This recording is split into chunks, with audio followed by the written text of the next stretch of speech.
Right now at noon, another whistleblower comes forward what the person may know about the president's dealings with Ukraine. And the Big Ten is recognizing Wisconsin running back Jonathan Taylor after a big performance on Saturday. From the Channel3000.com Alert Center, this is News 3 Now at noon. Good afternoon, everyone. I'm Mark Kane. Thanks for tuning in to News 3 Now on this Monday. Hope you all had a nice weekend. Let's head over to the Weather Center. Meteorologist Dave Caulfield does a look at your first alert forecast. At least the sun is out. Finally. It took about a week, and it took really up until now in October to get a really nice day across southern Wisconsin. This is more like it. This is the fall we all know and love in Madison on the WISC-TV Skycam. Currently at 62 degrees, north-northwest wind at 8 miles per hour. And wall-to-wall sunshine at 60 in the Dells, 61 in Lone Rock, and 66 already in Janesville at the noon hour. Wind speeds not too bad today after a breezy weekend out of the north and west at about 8 to 15 miles per hour. I think that's where they'll stay today. Your day planner, after temperatures reach highs in the mid-60s, we'll continue to see those clear skies, allowing those temps to fall through the 50s and 40s into tomorrow morning. I'll let you know when big changes are on the way in the form of some showers and big temperature drops in your first alert forecast in just a few minutes. Let's enjoy today then. Yeah, exactly. All right, Dave, thank you. Police are asking for the public's help in finding a missing McFarland teenager. Police say 16-year-old Luke Hughes was last seen in McFarland around 6:45 this morning. Officers say he is believed to be riding a blue and black bicycle and wearing a gray and orange backpack. Anyone with information on Luke's whereabouts asked to call the local police. And police are calling the two men who were arrested this weekend on multiple charges kingpins in the series of burglaries in Dane County. Madison police say 24-year-old Cleester Moon and 41-year-old Joshua Pitts, both of Madison, were taken into custody this weekend. Moon was arrested Saturday on tentative charges including resisting or obstructing officers, receiving stolen property worth less than $2,500, credit card theft, and acquisition and burglary. Pitts was arrested by Madison police Sunday morning on tentative charges of knowingly fleeing an officer and burglary. A Madison man was arrested on suspicion of his 10th operating while intoxicated charge. A Dane County deputy sheriff made a traffic stop on Milwaukee Street near Corporate Drive in the town of Blooming Grove just before 12:30 this morning. That deputy arrested 56-year-old Charles Owens on suspicion of his 10th OWI. Owens was booked into the Dane County Jail on suspicion of the felony OWI charge and a parole violation. He was also cited for operating after revocation and open intoxicants. Wisconsin Governor Tony Evers is pardoning 4 people. It's the first time a Wisconsin governor has invoked his constitutional power to grant clemency in nearly 9 years. Evers planned to issue the pardons today, the first he's making as governor after he restarted the Pardons Board in June. Evers' Republican predecessor, Scott Walker, never issued a single pardon over his 8 years as governor. Evers was pardoning Eric Pizer, Kevin Sorensen, Mwangi Vassar, and Stephen Nichols. Evers says all 4 have paid their debt to society and deserve a second chance. The White House is dismissing the revelation of a second whistleblower who claims firsthand knowledge about President Trump's phone call with Ukraine, which launched an impeachment inquiry. Nicole Killian has more details from the White House. A second whistleblower has come forward about President Trump's phone call with Ukraine's president. Unlike the first whistleblower, this whistleblower claims to have firsthand knowledge of the call, in which President Trump asked President Volodymyr Zelensky to investigate Joe Biden and his son Hunter. But the White House responded that it doesn't matter how many whistleblowers come forward because they've already released information about the call. It was a perfect call. There was nothing. We hand that call out. We've handed the call out to people and they say, wow, this is incredible. We're very proud of that call. The president's defenders insist he did not withhold aid to Ukraine in exchange for the investigation. You clearly were upset that somehow there was an implication that military aid was being frozen because the president wanted an investigation. Why did you wince? Because I didn't want those connected. When I asked the president about that, he completely denied it. He adamantly denied it. Many Republicans are also downplaying the president's call for China to also investigate the Bidens. I doubt if the China comment was serious, to tell you the truth. You don't take the president at his word? The president loves to go out on the on the White House driveway. I haven't talked to him about this. I don't know what the president was thinking, but I do know he loves to bait the press. But not everyone agrees. Maine Senator Susan Collins tells the Bangor Daily News, "I thought the president made a big mistake by asking China to get involved in investigating a political opponent." Nebraska Republican Ben Sass added, "Americans don't look to Chinese commies for truth." And Utah's Mitt Romney called the request wrong and appalling. Nicole Killian, CBS News, the White House. And so far, none of those 3 Republican senators who criticized the president have said they support the House's impeachment inquiry. President Trump has ordered American troops to withdraw from northern Syria. Many U.S. allies oppose the withdrawal. The White House says the sudden policy shift followed a Sunday telephone conversation between President Trump and Turkey's president. On Twitter this morning, President Trump defended the decision. Now that ISIS has been defeated, the president says the U.S. has no reason to be in Syria, writing, quote, "We will fight where it is to our benefit and only fight to win." President Trump has been ordered by a federal judge to turn over his tax returns to Manhattan's district attorney, but that order has already been temporarily stayed by a U.S. Court of Appeals after Trump's lawyers filed an emergency notice of appeal. The federal judge dismissed Trump's lawsuit, calling his claim extraordinary that he has, quote, "absolute immunity from criminal process of any kind."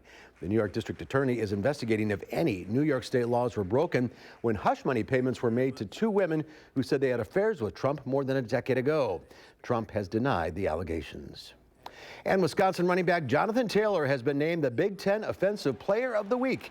Taylor rushed for 186 yards, 29 receiving yards, and scored 5 touchdowns in Wisconsin's win over Kent State. This is the 7th time in Taylor's career that he's been named Offensive Player of the Week. Wisconsin will host Michigan State on Saturday. And there's more to come on News 3 Now at noon. Up next, we'll see what Howard's working on in the Mr. Food Test Kitchen. Join us today as our search for America's best regional favorites takes us out west for a combo that is outrageously good. Don't you go anywhere.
Today, we head west, where we combine the goodness of roasted Idaho potatoes with a creamy California avocado dip that is prize-worthy. If this combo sounds too good to be true, let me show you how easy it is. We begin by cutting half a dozen large russet baking potatoes into wedges and tossing them with a combo of smoked paprika, chili powder, salt and pepper, along with a splash of olive oil.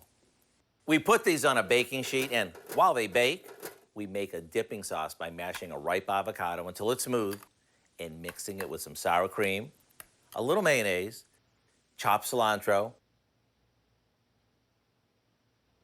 a bit of chopped garlic, salt, pepper, and a squeeze of lime juice.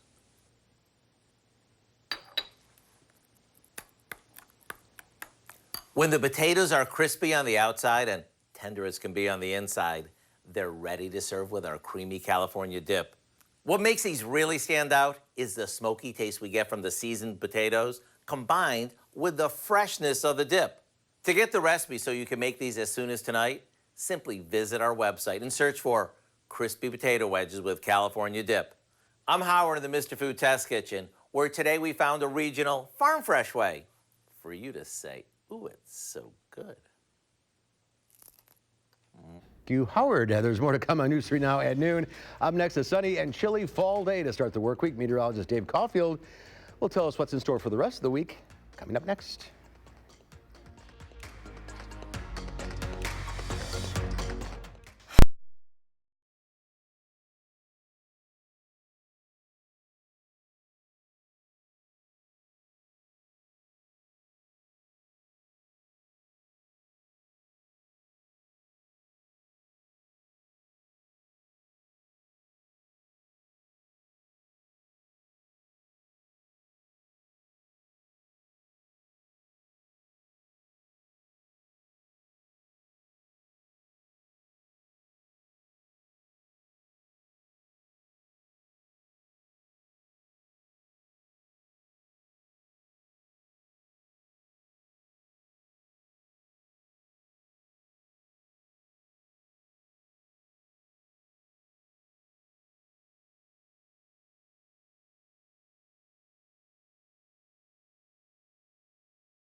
Our Call for Action phone bank is open right now, ready to take on your consumer issues. The number is 608-270-2833.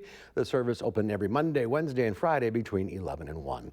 Let's check Wall Street at the noon hour. The Dow Industrials down 16 points. The NASDAQ, however, up almost 6. The S&P 500 down fractionally.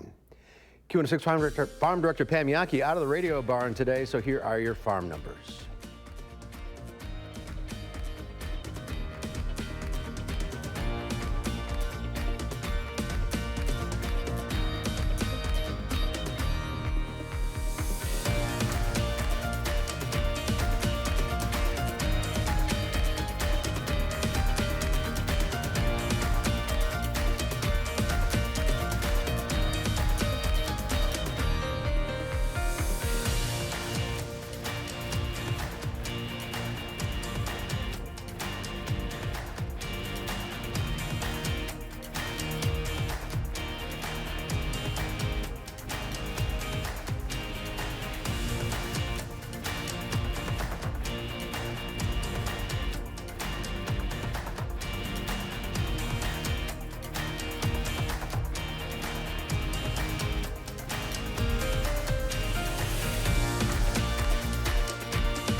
Time now for the weather. Dave has a perfect fall day going on out there. Yeah, it took a week. It took a little while, Mark, to get into October to get this nice weather. But for the first time in about 7 days, visible cloud track doesn't have anything to do across much of the upper Midwest. Our closest clouds well off to the north and east, and we'll be looking at wall-to-wall sunshine for the rest of today and into tomorrow as well. Maybe a few more clouds visit us later on Wednesday, but still this gorgeous fall weather pushes into the middle of this week, and we can use every drop of dry air that we can get. Doppler track is going to be quiet as well, which is good news for the folks still dealing with flooding from all the rain that we got during September and the first week of October. No rain to speak of right now in Madison and the Edgewater Skycam. That is a gorgeous shot downtown with the Capitol in the background there. 62 degrees at the noon hour in Madison. North-northwest wind at 8 miles per hour. That dew point very comfortably in the low 40s. Hopefully I don't need to talk about dew point anymore, but that means that I need to start talking about wind chill, at least sooner rather than later. Temperatures right now are not affected by the wind chill at all, which is good news. 66 in Janesville, 63 in Watertown. We're at 64 in Boscobel and 62 in Dubuque and Platteville, closer to the Mississippi River Valley. Wind speeds not too bad after a breezy weekend at times out of the north and west at about 5 to 10 miles per hour. So as far as fall color goes, we're going to start to see more and more of that color popping across the state of Wisconsin. Already, our friends to the north are starting to see colors close to peak in some counties. Across southern Wisconsin, we are still lagging a little bit behind, but that is to be expected. Typically, our peak is the middle to end of October, although we are starting to see some color in spots closer to La Crosse. Now, if any of those leaves actually fall on the ground and you want to get some raking done, the weather will be great over the next couple of days. A little bit damp, that ground, over the next few days, but by Wednesday, we should get enough sunshine by that point to dry out the ground and really set up some nice leaf raking weather, and also jumping in piles if you have that much in the way of leaves. Pleasant temperatures over the next couple of days. No rain, light winds, really nice weather. Not too much to complain about until we get to Thursday. That's when showers and thunderstorms return to the forecast. So we'll take a wider look here because really, it's pretty boring over the next couple of days. Now, that changes as a powerful low-pressure system moves in for the weekend, setting us up with some showers by later on Thursday, and then into Friday, showers and thunderstorms possible as well as temperatures fall through the 50s on Friday. And yes, your eyes are not deceiving you. We could be talking about some snow, especially off to the north and west. I really don't think we'll see any of that here, but we are keeping an eye on it because that is a powerful system on the way. So big changes in our temperatures arrive this weekend. We go from the upper 60s Thursday to the mid 40s Saturday. So that is a quick change and a dramatic change as well. Could be talking about some frost at night, Saturday night, and or we'll call that Friday night, and Saturday night as well, as temperatures start to dip into the 30s. We should typically be in the low 40s for this time of year, so actually looking pretty much right on schedule for that first frost closer to Madison. And first frost usually about, what, the 15th or so? Yeah, we say the first 2 weeks of October is right in that sweet spot, yeah. All right, thank you, Dave. Lynn Nabarch from the Bruce Company will be taking your plat calls, 270-9933, the number to call. We'll get to your questions right after this. News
Linda Bartsch from the Bruce Company is here taking your calls at 270-9933. Good to see you again. Good to see you, Mark. I guess mum's the word, huh? It is. It's that time of year. And if you don't like mums, you can plant ornamental kale.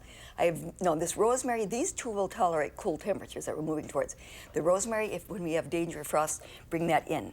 And then once you, so good. It does. And when you bring it inside, you will have to watch the watering because they can dry up real fast. Otherwise, they're a pretty good houseplant. White pumpkin, or is that a squash?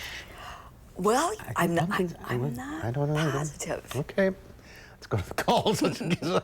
Ruth from Monroe. Hi, Ruth. What's your question?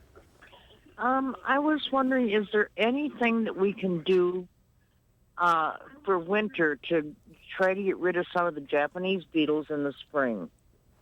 Okay. And also, I have a very big infestation of sugar ants in my house. Is there any way I can get rid of them? They're in every room. Oh, they're in every room. Usually that's more of a kitchen issue that there's a wonderful entomologist up at UW, PJ Lesh, that is available for calls like that. But the only thing that I've ever used are those little ant traps that you put usually by your kitchen sink. That's usually where I've had an issue. I've not seen, maybe they're moving in because of the cold. I'm just wondering. And Japanese beetles or anything? Japanese beetles, they are in a grub stage now. They're past the stage where they're feeding on foliage and they're in the soil. They have been laid as eggs, they're grubs, they're moving down, they'll overwinter where they're nice and protected. And so as an application, I think that, let me talk to you about that next week because I want to make sure that you're applying it at the right time. Okay, all right, let's go to Jeanette in Richland Center. Hi, Jeanette. Hi, how are you today? Good, what's your question? Hi, I have a mother-in-law's tongue that was standing up very straight and looking wonderful until the cat knocked it over one day. Now the leaves are bent, they're not standing up straight, and I was wondering, should I cut off those bent leaves or should I tie it all up so it kind of goes straight? I'm not sure what to do with it at this point. I can't seem to get it in better shape no matter what I do. Okay. I think that if you cut them off, you're going to have a not very attractive look. Of course, you'll get replacement leaves that would take over, so it is a possibility. But that's going to look brown, and it's not going to look as attractive. Staking it might be a way to temporarily have it look attractive until you get replacement leaves again, and then prune those old ones off. Okay, let's go to Pam down in Oregon. Hi, Pam. Hi. Hi. Lisa Briggs said that the second week in October was a good time to kill Creeping Charlie. I'm just wondering what products would you recommend? There's a very good product that will work even with cooler temperatures. It's called Weed Beater Ultra. So it's the way this works is it actually stimulates the Creeping Charlie when the plant should be going dormant.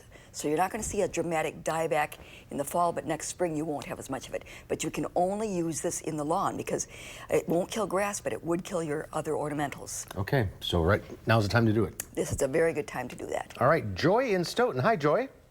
Hi. Hi, what's your question? I've got a sedum plant in my flower bed, and as a result of feeding it liberally with Miracle Grow the last 2 years, it got pretty tall, and the heads on it were so heavy that it broke the stalks down, so a lot of them are laying on the ground. Okay. Now, if I pull those out of the ground, will they come up again in the spring? Yes, if you cut those sedum stalks that have broken off, that's a perennial. That's going to come again from the base. And yes, with the amount of growth that we had this year, they got huge. And if they don't have enough sun, they won't manage to stand up. Sometimes people put little cages around them, little support systems, because those flower heads do get very heavy. Good plug for Miracle Grow. It works. All right, Joe in Verona. Hi, Joe. Hi. What's your question? I live in an apartment building, and I bought a perennial lavender, and I put it in a pot, and it's growing very well. It's very healthy. It's full and tall. I want to keep it over the winter because it is perennial. And do I bring it in, or can I put it close to the edge of my, the inside of my deck, or what do I do with it? Okay, you have one of two choices. You either plant it in the ground, And But she's in an sooner apartment, so than she later, probably can't. so if she can't do that, then I would get a grow light if you're going to try to overwinter it inside. Lavender is something that it wants a lot of sunlight, and I don't know if it's going to work well as a houseplant. Give it a shot. It would be something similar to a rosemary. So. All right, we're out of calls. If you're on the line, stay there. Linda will talk to you off the air. We'll see you next time. All right. And Dave has one final check of the forecast. The nice weather continuing for the next couple of days. Gorgeous outside right now with temperatures already in the 60s. I think those highs make it into the mid to upper 60s with plenty of sunshine today. Similar story on Tuesday. A few more clouds for Wednesday and a little bit milder. Temperatures near 70 Thursday before a cold front kind of rocks our world with showers and thunderstorms. And those showers last into Friday and Saturday, much cooler by the weekend. All right, enjoy today. That's our time for now. We'll see you back here at 4. Have a great afternoon.